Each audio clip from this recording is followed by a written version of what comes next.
koutou, tēnā koutou katoa, ko kai Coleman tapu ingoa. It's being in karakia. This karakia comes from Whakaare Aotearoa, my colleagues at Drama New Zealand. Haki rotoa, haki waho, kia tau te Māori e kōkere nei, I ngā piki me ngā eke, ko rangimari e taku e rupu nei.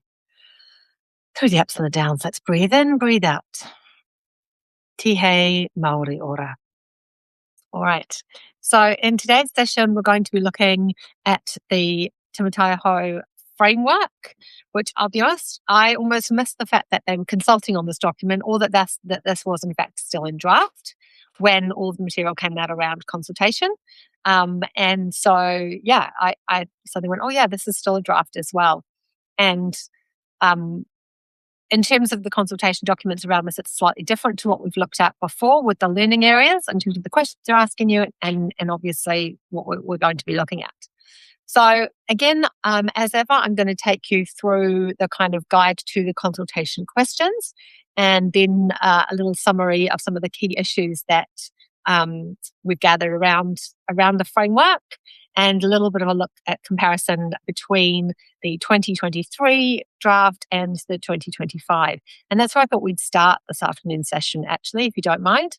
I thought we'd start with Dr. Wainata's original 2023 video, because I think it is worth thinking about how this curriculum refresh work started, and where that, where some of the te reo that kupu Māori has come from and the meaning behind those words and the mana of those involved in its original conception. So I'm going to try sharing my screen with that video, and hopefully it will work. Please sing out if not. I did check via the Substack what it said to me today about how to do this. But as ever, the proof is in the doing. So yes, if you'll bear with me, we're just going to hear from Wainata on the original.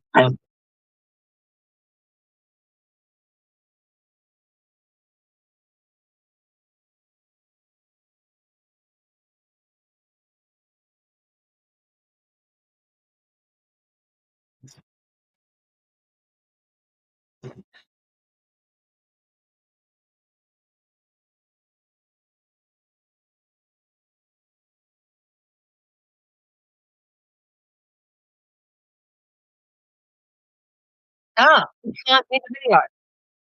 Right. It's not what I told me it was going to be.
Okay, my apologies there for the lack of sound. Something to learn for next time. But yeah, I thought it was really important to go back to that, to remember kind of where we came from, and also to have Dr. Wenata unpack the depth of meaning behind some of the terminology that we are still seeing in the 2025 version. All right, let's share the next bit with you. So we're going to do very much the same. I'll look at the consultation framing. Look at that a little bit longer because it's different to what we've looked at for the learning areas, and then we'll go and look at the snapshot summary of the key issues. So again, on the website, for those of you who want to have a look later, this will go up as ever. And again, drew on the snapshot, drew on other expert thinking, not just my own thoughts, although I have many. Here we'll go to that summary in a moment, where this is where we can look at the framework, and this is where you can look at the consultation document. And again, they're quite tricky to find, so I think those buttons should be really helpful. So in the consultation, they're really, the questions are quite narrowed, I feel, in terms of what they're asking us about. They are very different in some ways in terms of the scope, I think, from the original conception around what Tamatai was. But as ever, you do have a section in the consultation to add your own commentary, to upload your own feedback that you want to comment on, even if it's not being asked for in these questions. And so I have just popped down here again how those terms have now been defined in the 2025 document. Though I have flipped it, so te reo first. And as ever, there are some support materials down here that you can click on in that video that we just watched. So there's a nice comparison document here, which we will look at as well, and a little bit of further reading on Te Mataia Hou. Okay, so I think, what I might do is just look at the framework first and script through that quickly, and then come back to the snapshot document. So the whole thing is now actually just, you can scroll through the whole thing. You don't have to download something, unlike the learning areas.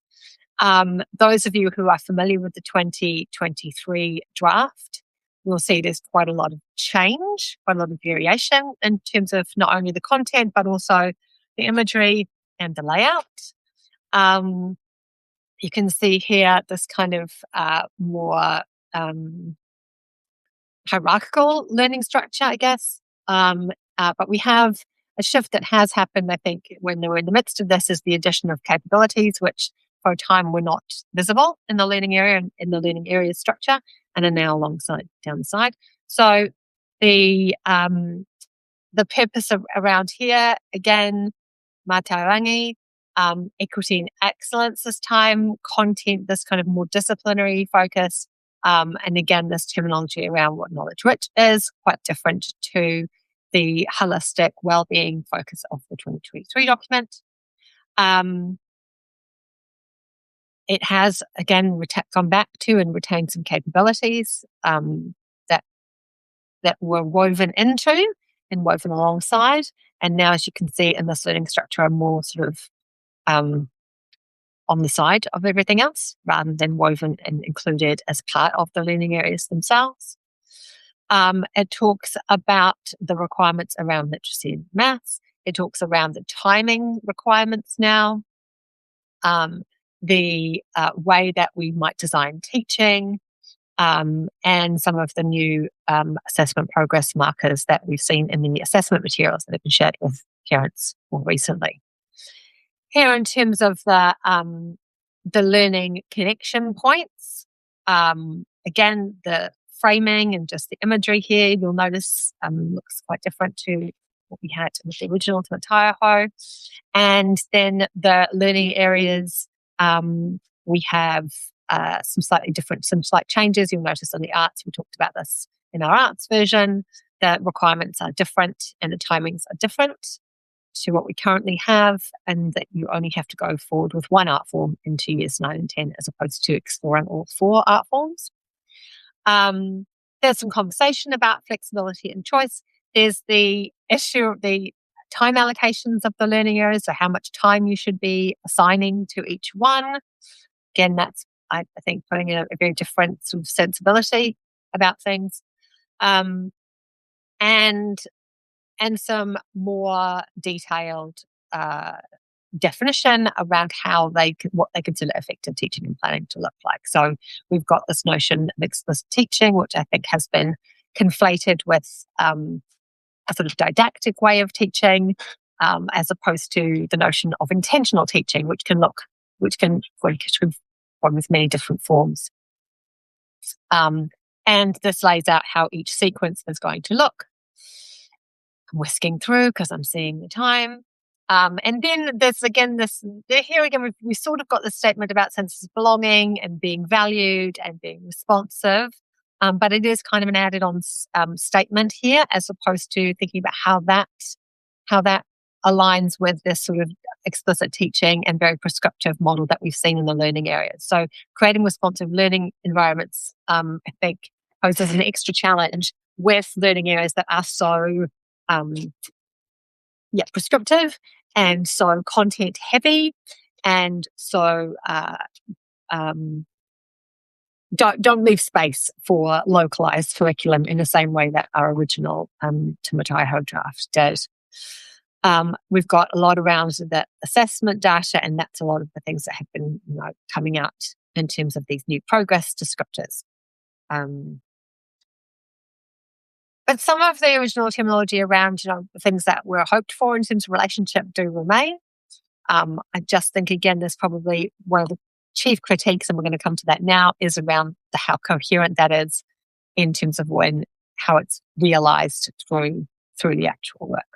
Okay, we will now go to, so if you then see here, you click on here and you'll find the survey documents. Again, this is the same sort of Survey Monkey, but with those slightly different questions, which we will now go and look at in the summary of key issues. So we click on this first button up here. Yes, please, we'd like to continue. All right, so the first question it asks you, strategy number question 8, is whether or not it's delivering a knowledge-rich curriculum. And again, this is coming from across the other learning areas, that essentially the answer to that is no. Whilst there's an intention around knowledge-rich, and again, I would argue the definition of that is lacking. Most of the learning areas have felt that the content amount has been confused for having intellectual rigor. So it's full of content, but not necessarily knowledge-rich.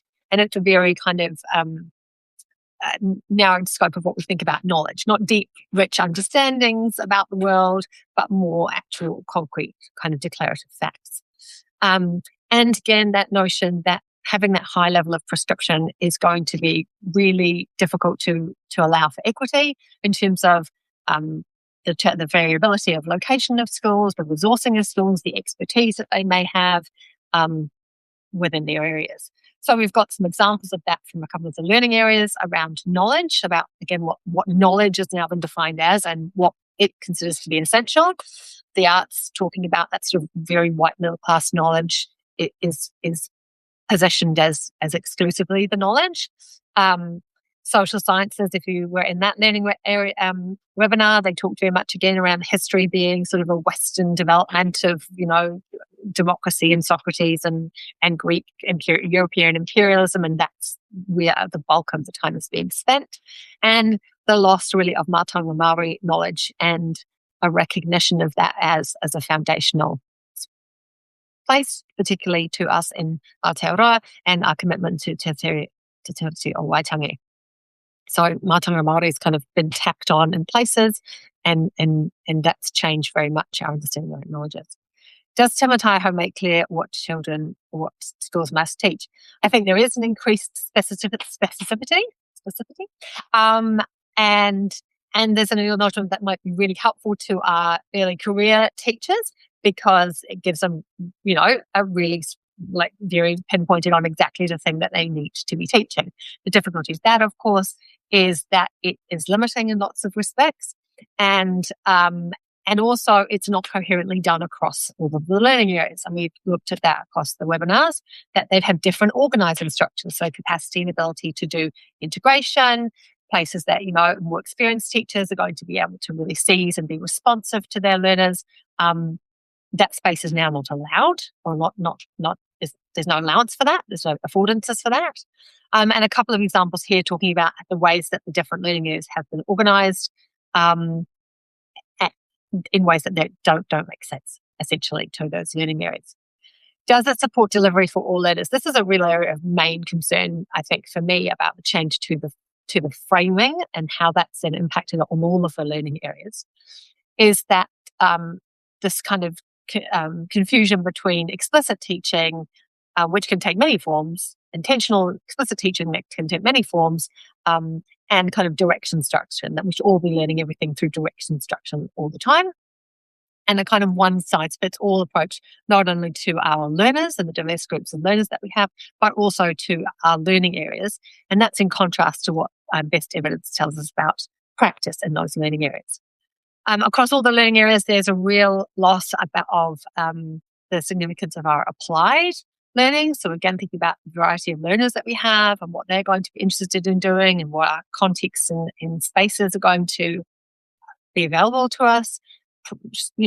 Limiting that ability to engage really in practical learning and sidelining that, which a lot of the time in the arts and embodied practice and health and PE and many of the other learning areas, a lot of the time we are learning through doing things and through that embodied cognition, and there's not places for that. So that's a limitation as well.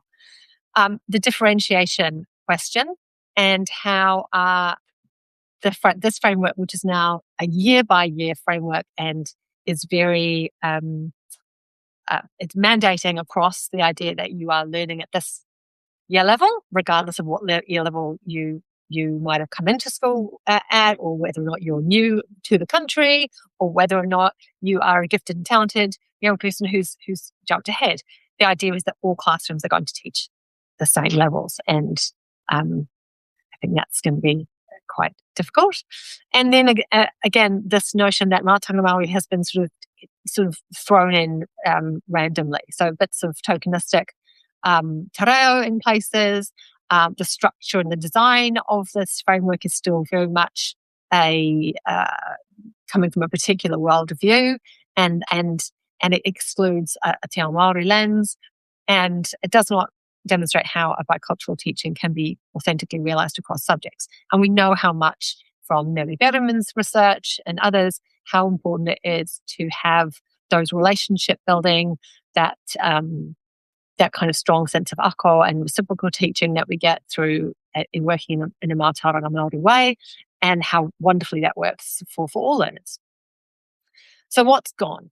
Well, I think the purpose, a lot of the groups in the webinars talked about the purpose of each learning area has seemingly been lost. It's more about these are the things we want you to learn, but there's no sense of the why. The position of students as agentic, as having a part to play in their own learning journey and capable of taking action and capable of managing things themselves, that seems to have been removed. It's a much more teacher-centric document.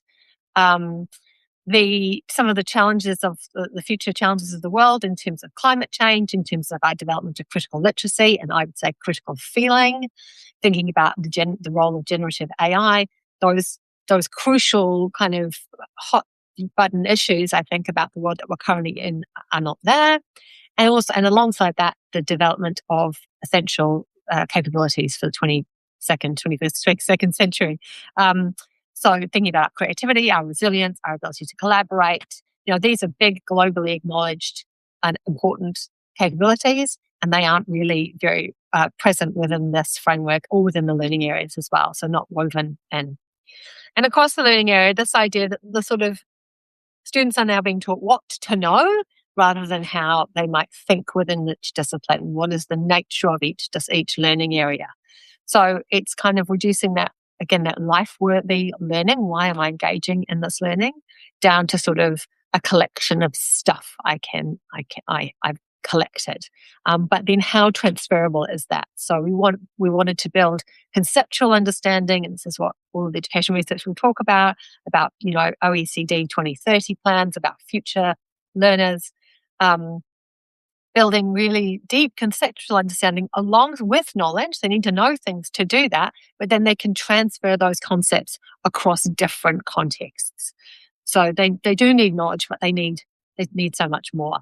And again, that concern about Mātauranga Māori and its core understandings being reduced to varying things.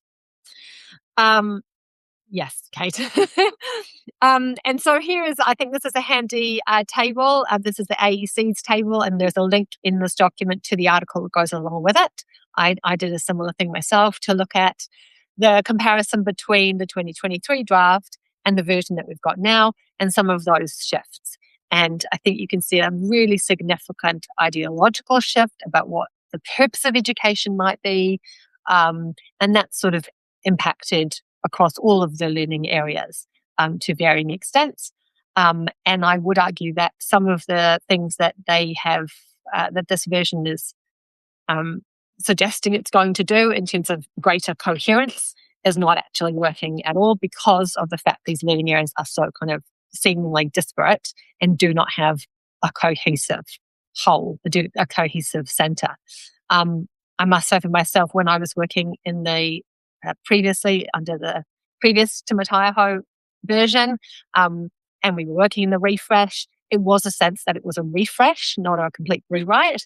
And one of the reasons that we worked alongside colleagues in science and in technology is that while we are distinct learning areas, there was a sense that we were all part of a whole, we were all part of a cohesive thing that was going to sit within this framework. And this very much more feels like a kind of layered on thing at the end, in a similar way to the way that perhaps for 2007, it's like a front and a back end of the book. So I think that this is the real concern, that these learning areas are not held together in a cohesive way with a really well-grounded basis. So I guess overall, my concern is that this is going backwards in terms of our curriculum frameworks. There's an overwhelming amount of content in our learning areas. There's the kind of real guts of the soul, I would say, of why we engage in education and engage in learning is missing. And some of the samples of materials that we've received from through both the framework and the learning areas are really not great quality. Concern here is that this curriculum as implemented will narrow what students know. It will limit what teachers can do.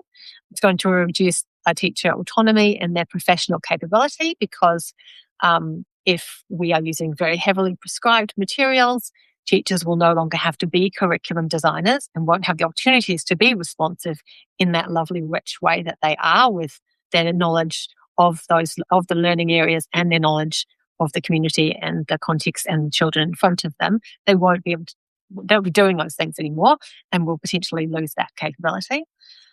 Increasing inequities, because again, this is a one-size-fits-all approach. Everyone's going to do the same thing in the same way. But obviously, as we know, joyfully, our children in our spaces are very different.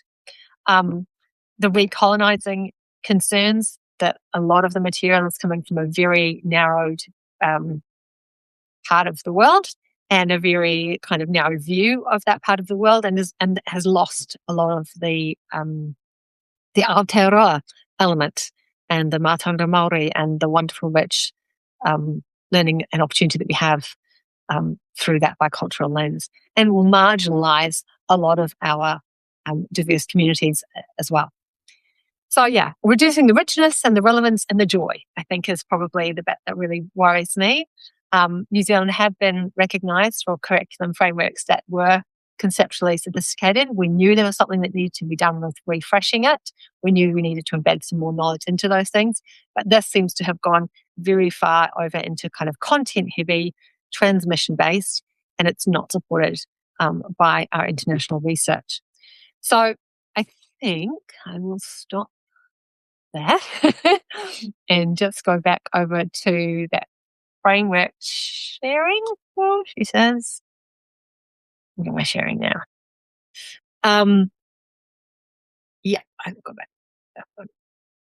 Okay, so as I said, in the consultation document, it really does ask you some pretty narrow questions about, does it say it's doing this thing? Does it say it's telling them what to do? Does it make clear? It's a lot about does it make clear, as opposed to asking you about how you feel about that and whether or not you think that's appropriate for for your schools and for the sector? And do you think this is a quality, coherent framing that really sets up the learning areas and the ways that you are going to work successfully in schools? But that doesn't mean you can't answer that question. And I would encourage you in the survey document to, when it gets to that sort of any other bit, fill in that bit, and feel free to upload a PDF of any other critiques and challenges that you might want to make. So I will leave it there for the afternoon. Thank you for coming to our last session of webinars on the curriculum consultation. I don't know what I'll be doing next in this regard, but something I've no doubt. So keep an eye out for that. And thank you, those of you that have shared this with other people and encouraged them to attend. I do hope you make a submission. I hope you encourage your colleagues, friends, parents, whānau. This is a community, everyone issue. And people need to be aware of what's going on. Let me karakia our way out of here. Let's do this one. I know it's more of an intro one, but I feel like peaceful. Kia hora te marinu, kia whakapapapōnamo te moana, hei hui rahi mā tātou I te rangi nei. Araha atu, araha mai. Tātou e tātou katoa, hui e tāki e. Because we're all together in this, my friends. And that is what gives me great hope. And energy, that we can still be joyful, we will still be joyful, and we will find our way through this. But absolutely, we need to say what we know and we need to make our voices heard. So please go forward and do that. Thank you, Kate, for your beautiful comment. I really appreciate it. Sometimes it feels very strange just talking into the void. But yes, I will pop this video up as ever. It will go straight into the Substack, and then I will pop it onto my bigger page as well. And I'll pop the links in as well, so people have got time to check it out. And yeah, take care, everyone. Ka kite. Thank you, Tim. All right. Appreciate it. Have a wonderful rest of your evening. Ka kite.